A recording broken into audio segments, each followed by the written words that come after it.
நானும் என் மனைவியும் அப்துல்லோட கேஸை நடத்தி அவனை வெளியே கொண்டு வந்துட்டோம். இப்போ இந்த பையன் கலையரசியோட சந்தோஷமாக வாழ்ந்துக்கிட்டு இருக்கான். ஒவ்வொரு காவலருக்கும் ஒரு குறைந்தபட்ச அதிகாரம் இருக்கு.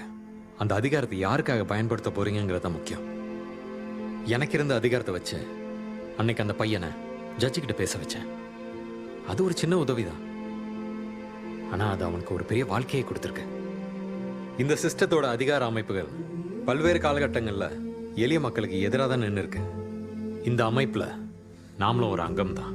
நீங்கள் எல்லாரும் உங்கள் பயிற்சி காலம் முடிஞ்சு பொறுப்பு காவலர்களாக வேலை செய்யும் காலங்களில் எளிய மக்கள் உங்ககிட்ட கஷ்டம்னு கண்ணீரோட வந்து நின்னா அவங்க கிட்ட ஒரு தோழனா ஒரு சகோதரனா பேசுங்க. உங்களோட அதிகாரத்தால் அவங்களோட கண்ணீரை துடைக்க முடியும்னா அதை செஞ்சு பாருங்க. அதில் கிடைக்கிற மனநிறைவு வேற எதுலையும் கிடைக்காது. அந்த மனநிறைவோட நான் உங்ககிட்ட கேட்குறேன், செய்வீங்களா?